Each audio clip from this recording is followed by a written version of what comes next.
Pra galerinha que adora, está chegando mais um áudio do livro O Diário de um Banana. Mas antes, se inscreva aqui no canal se você gostou. Deixe seu like que nos ajuda a crescer cada vez mais. Ative também o sininho das notificações, para que você fique sempre atualizado com os vídeos que estão chegando. Então valeu! Agora sim, vamos à leitura.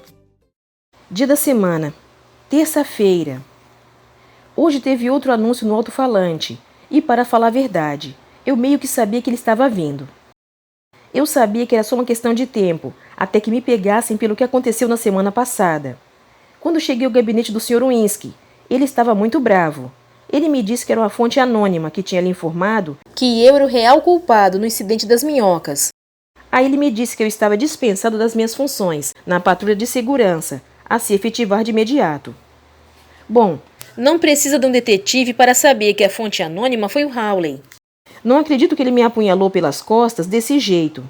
Enquanto estava ali sendo triturado pelo Sr. Winsky, fiquei pensando que devia me lembrar de dar um sermão sobre lealdade ao meu amigo. Hoje, mais tarde, o Hawley foi efetivado na patrulha. E ouve só, ele ganhou uma promoção. O Sr. Winsky disse que lhe tinha exibido dignidade sob falsa suspeita. Pensei em fazer o Hawley ouvir poucas e boas, por me dedurar desse jeito, mas aí eu pensei numa coisa. Em junho, todos os oficiais das patrulhas de segurança vão numa viagem para o parque de diversões, Six Flags, e eles podem levar um amigo junto. Tenho que fazer o Hawley saber que eu sou o cara. Dia da semana, terça-feira. Como eu disse antes, a pior coisa de ser expulso das patrulhas é perder o privilégio de tomar chocolate quente. Toda manhã vou até a porta dos fundos do refeitório para o Hawley me dar uma xícara. Mas ou meu amigo ficou surdo, ou está ocupado demais puxando o saco dos outros oficiais para não me perceber na janela. Na verdade, agora é que eu penso, o Hawley tem totalmente me dado gelo nos últimos dias. E isso é muito besta, porque se bem me lembro, foi ele que me entregou. Mesmo com o Hawley agindo como total idiota ultimamente, hoje tentei quebrar o gelo, mas nem isso pareceu funcionar. Mês, abril. Dia da semana, sexta-feira. O Hawley tem saído com Collie Lynn todo dia depois da aula, desde o incidente da minhoca. O pior de tudo é que o Colin deveria ser o meu amigo reserva. Esses caras têm agido de um jeito totalmente ridículo. Hoje os dois estavam usando essas camisetas iguais, que me deram vontade de vomitar. Hoje, depois do jantar, vi o Hawley e o Colin subindo o morro juntos como grandes amigos. Colin estava com uma mala para dormir fora de casa, então eu sabia que ele ia dormir no Hawley. E eu pensei, bom, dois podem fazer esse jogo. A melhor maneira de atingir o Hawley era arranjar um novo melhor amigo para mim. Mas, infelizmente, a única pessoa que me veio à cabeça naquele momento foi o Fregley. Fui até a casa dele com uma mala, para o Hawley ver que eu também tinha outras opções de amigos. Quando cheguei lá, o Fregley estava na frente de casa, perfurando uma pipa com graveto. Foi quando comecei a pensar que talvez essa não fosse a melhor ideia, afinal de contas. Mas o Hawley estava em frente à casa dele me olhando, então eu soube que não tinha como recuar. Me convidei para a casa do Fregley. A mãe dele disse que estava animada em ver o filho com um companheiro de brincadeiras, que foi um termo que não me entusiasmou muito. Eu e o Fregley subimos para o quarto dele. Ele queria jogar Twister comigo, então tomei cuidado para ficar a 3 metros de distância dele a todo momento. Decidi que devia desistir dessa ideia idiota e voltar para casa, mas toda vez que olhava pela janela, o Hawley e o Colin ainda estavam em frente à casa do Hawley. Eu não queria ir embora antes que aqueles caras entrassem na casa, mas as coisas com o Fregley começaram a sair de controle bem rápido. Enquanto eu olhava pela janela, ele abriu a minha mochila e comeu todo o pacote de jujubas que eu tinha lá. Fregley é um desses garotos que não podem comer açúcar. Então, 2 minutos depois, ele estava subindo pelas paredes.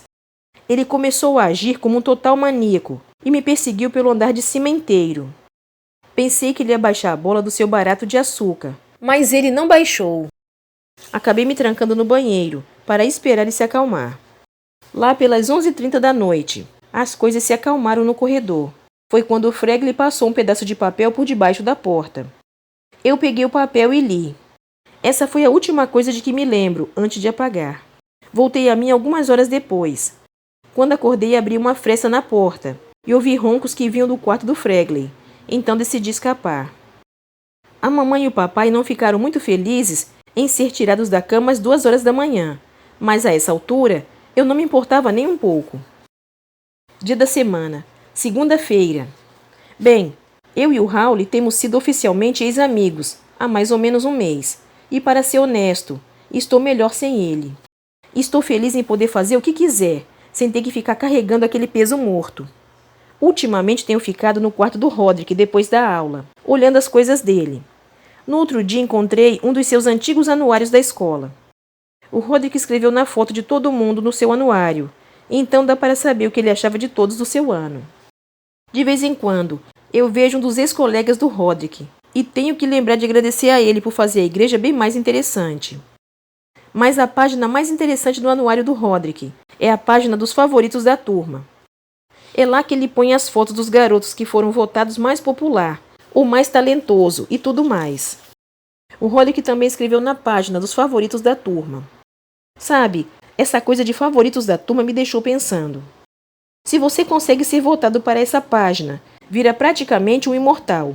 Mesmo que você não cumpra a coisa pela qual foi escolhido, não importa, porque está marcado para sempre. As pessoas ainda tratam o Bill Watson como se fosse especial, mesmo ele tendo saído da escola sem completar os estudos.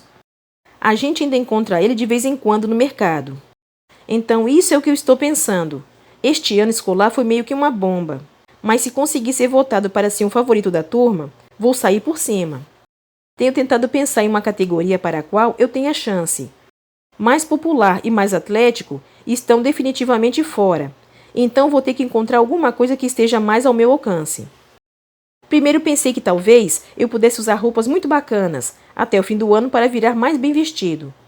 Mas isso significava que eu teria minha foto junto com a da Jean Stewart, e ela se veste como uma vovozinha.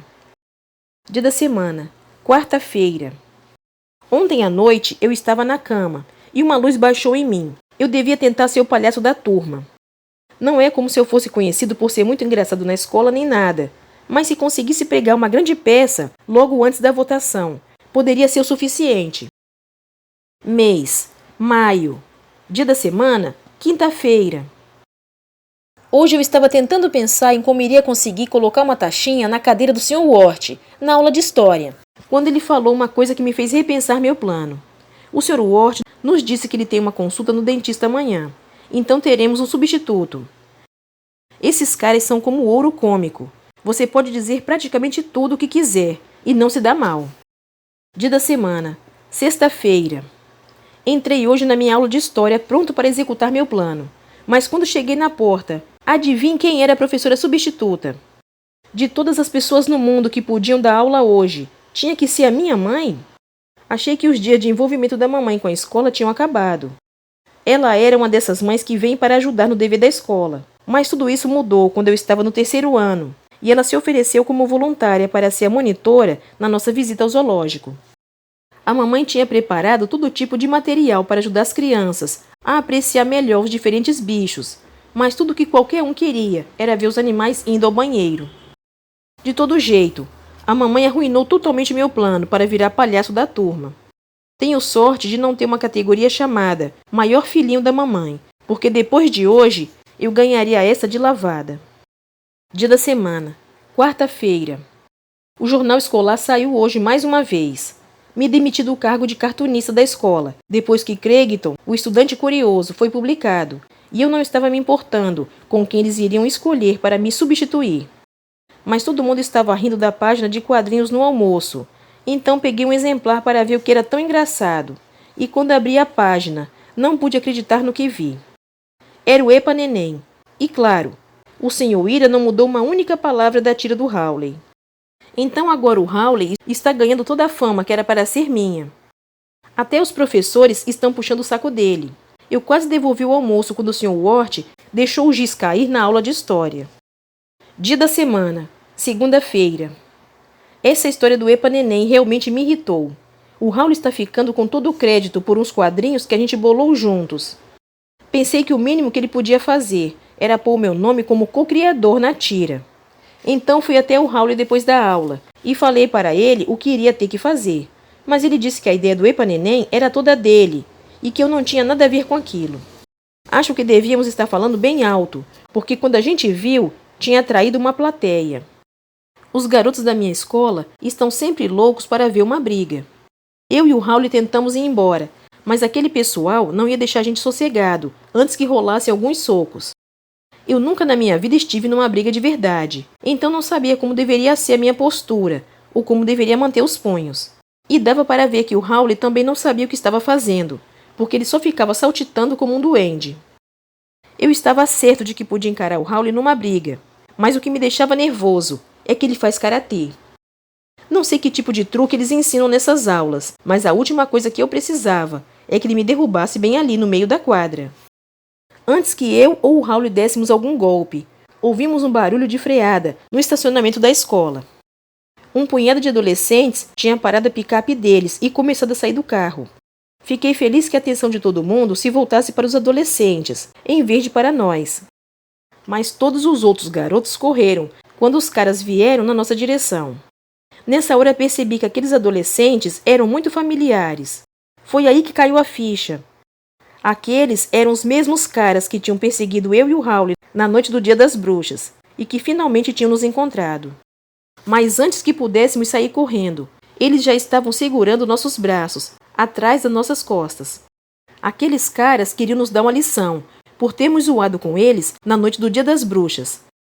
Então começaram a discutir sobre o que deveriam fazer com a gente. Mas, para ser honesto, eu estava mais preocupado com outra coisa. O queijo estava a poucos metros de onde nós estávamos, na quadra de basquete, e ele estava mais feio do que nunca. O adolescente grandão deve ter seguido meu olhar, porque quando vi, ele também estava olhando para o queijo. E acho que isso lhe deu a ideia que estava procurando. O Raul foi escolhido primeiro. O grandão pegou ele e o arrastou até o queijo. Mas não quero falar exatamente o que aconteceu depois, porque se o Raul quiser concorrer para presidente algum dia, ele não vai ter nenhuma chance se souberem o que aqueles caras o obrigaram a fazer. Então vou colocar desta maneira. Eles fizeram o Raul o queijo. Eu sabia que iam fazer o mesmo comigo. Comecei a entrar em pânico, porque estava certo de que não poderia escapar daquela situação brigando. Então dei uma enrolada neles. E acreditem ou não, funcionou. Acho que os adolescentes ficaram satisfeitos por terem passado a mensagem deles, porque depois de fazerem o Raul terminar o queijo, nos deixaram ir embora. Eles entraram de novo na picape e sumiram rua abaixo. Eu e o Raul andamos juntos para casa, mas nenhum de nós disse coisa alguma no caminho. Pensei em mencionar para o Raul que ele poderia ter usado uns golpes de karatê lá na quadra, mas alguma coisa me fez segurar esse pensamento naquela hora. Dia da semana, terça-feira. Hoje na escola os professores nos deixaram sair depois do almoço. Demorou uns 5 segundos para alguém perceber que o queijo não estava no lugar dele na quadra de basquete. Todo mundo se juntou em volta do lugar onde costumava ficar o queijo. Ninguém podia acreditar que ele realmente tivesse sumido. As pessoas começaram a inventar umas teorias malucas sobre o que tinha acontecido. Alguém disse que talvez o queijo tivesse criado pernas e saído andando. Precisei de todo o meu autocontrole para manter minha boca fechada. E se o Raul não estivesse ali do lado, eu honestamente não sei se teria conseguido ficar quieto. Alguns dos garotos que estavam ali discutindo sobre o que tinha acontecido com o queijo eram os mesmos que queriam que eu e o Raul brigássemos ontem à tarde. Então eu sabia que não ia demorar até que alguém juntasse 2 com 2 e descobrisse que nós devíamos ter alguma coisa a ver com o incidente. O Raul estava começando a entrar em pânico, e não o culpo. Se a verdade de como o queijo desapareceu viesse à tona, ele estaria acabado. Teria que se mudar para fora do estado, e talvez até do país. Foi aí que decidi falar. Contei para todo mundo o que eu sabia, o que tinha acontecido com o queijo.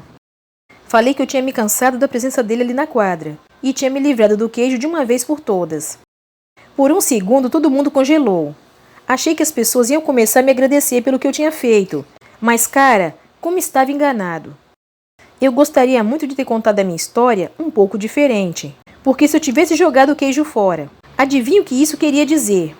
Queria dizer que eu tinha o toque do queijo. Mês, junho, dia da semana, sexta-feira.